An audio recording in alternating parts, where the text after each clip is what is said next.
सिर्फ लाइव 24 भारत विज्ञापन और खबर देने के लिए संपर्क करें।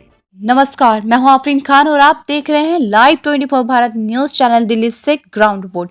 बीजेपी कार्यालय से राजनीति में हर पार्टी को अपने उम्मीदवार बदलने का अधिकार होता है, लेकिन श्री रामनिवास गोयल के साथ हुए अपमानजनक व्यवहार दुखद है। प्रवीण शंकर कपूर। दिल्ली वासी ये जानना चाहते हैं कि पूर्व विधायक श्री मतीन अहमद को पंजाब पुलिस की निगरानी में क्यों रखा गया है। प्रवीण शंकर कपूर।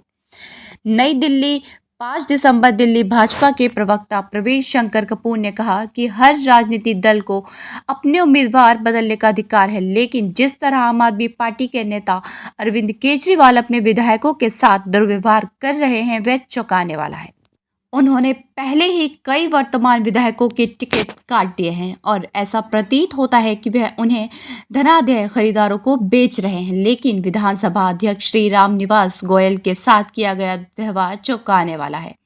श्री रामनिवास गोयल दिल्ली के वरिष्ठ नेता हैं और पिछले 10 सालों से केजरीवाल के साथ मजबूती से खड़े रहे, लेकिन आज जब आप सुप्रीमो ने पूर्व विधायक जितेंद्र सिंह चंटी को आप में शामिल कराया तो ये स्पष्ट संकेत दिया गया कि श्री रामनिवास गोयल को अब टिकट नहीं मिलेगा। इसके बाद दिल्ली के सम्मानित वैश्य नेता श्री गोयल के पास कोई और विकल्प नहीं बचा और उन्होंने चुपचाप इस्तीफा दे दिया।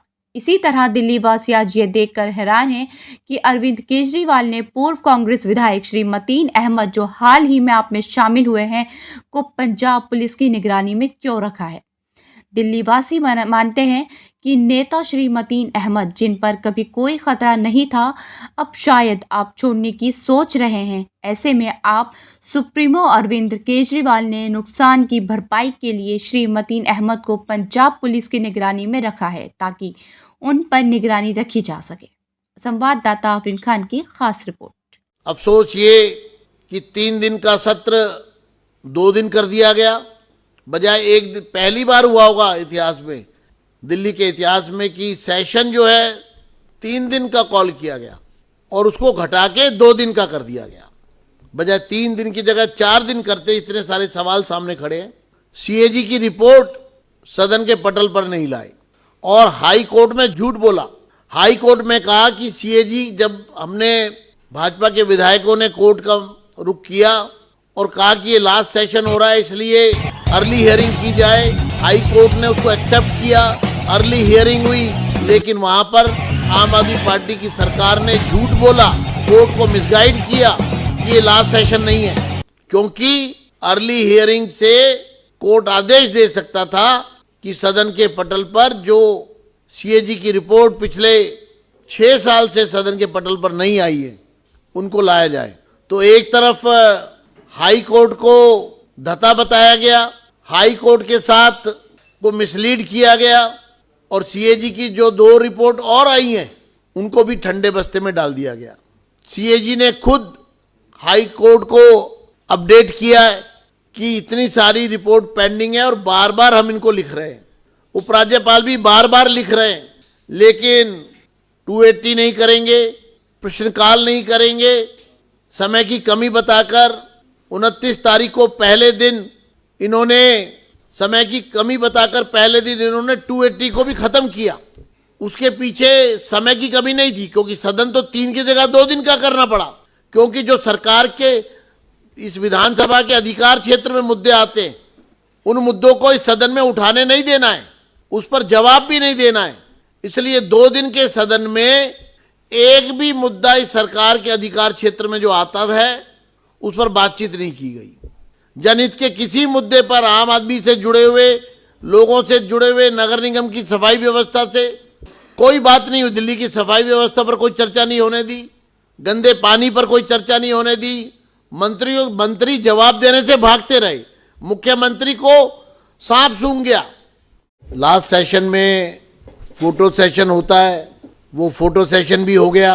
विधानसभा के अध्यक्ष स्पीकर महोदय ने सबका धन्यवाद भी कर दिया, अपना समारोह भाषण भी, शब्द भी कहे, लेकिन जो सवाल दिल्ली की सरकार, आम आदमी पार्टी की सरकार, केजरीवाल जी और आतिशी मारलीना से हमारे हैं, दिल्ली की जनता के हैं, वो वैसे ही खड़े हैं। हमें उम्मीद थी कि सदन में जिन पर आज तक उन्होंने एक शब्द नहीं बोला, या जिन मुद्दों से वो भाग रहे हैं, जनता के वो सवाल हैं, जनता की जुबान पर हैं, घर घर में जिसकी चर्चा हो रही है, ऐसे तमाम मामले उन पर आम आदमी पार्टी भाग रही है, केजरीवाल भाग रहे हैं, उनकी सरकार भाग रही है जवाब देने से। हमने सोचा था ये आखिरी सत्र में हम उन सवालों के जवाब लेंगे, उन मुद्दों के जवाब लेंगे। मैं वो मुद्दे पढ़ देता हूँ कुछ मुख्य। शीश महल, जिसमें करोड़ों रुपया खर्च किया गया, जिसमें 28 लाख का टीवी, 11 टीवी, जिसमें 5.5 करोड़ के पर्दे, 12-12 लाख के कमोड, सोने की परत चढ़े हुए वॉश बेसिन, ये तमाम चीज़, इस पर हम जवाब चाहते थे। पॉल्यूशन, दिल्ली के अंदर ग्रेफ 4 निरंतर पिछले 20 दिन से भी अधिक हो गए हैं, जारी है। दिल्ली में लोगों की सांसें, जहरीली हवा लेने के लिए लोग मजबूर हैं। दिल्ली टीचर्स यूनिवर्सिटी में जो 12 बच्चे सिर्फ दाखिल हुए बीए में फर्स्ट ईयर में, और वो भी सामान्य कोर्स, टीचर्स यूनिवर्सिटी में, यानी शिक्षा का मॉडल की पोल खोल, झूठा शिक्षा मॉडल, उस पर हम सदन में जवाब चाहते थे। उसके साथ साथ महिलाओं के प्रति जो अपमान की भावना है, स्वाति मालीवाल के साथ जो मारपीट की मुख्यमंत्री के घर पे, उस पर हमें उम्मीद थी कि सरकार और उनके पूर्व मुख्यमंत्री स्थिति स्पष्ट करेंगे। मैली यमुना, जिसके बारे में बार बार इन्होंने कमिटमेंट की, हश्र आपके सामने है, और अब केजरीवाल जी गूंगे हो गए हैं, उनको सुनना भी बंद हो गया है, और उनको अब मैली यमुना भी दिखाई नहीं दे रही है। तो ये डेफ एंड डंप सरकार, ये डेफ एंड डंप केजरीवाल, हम दिल्ली की चरमराती सीवर व्यवस्था, पानी की, गंदे पानी की सप्लाई, दिल्ली में आज भी 50% दिल्ली को, मात्र 50% दिल्ली को नल से जल मिल रहा है। इसके साथ हॉस्पिटल निर्माण में हुए भ्रष्टाचार पर हम सवाल हमारे हैं, उस पर हम जवाब चाहते थे। 29 प्रतिभा विद्यालय बंद कर दिए, उस पर हम सरकार से जवाब चाहते थे।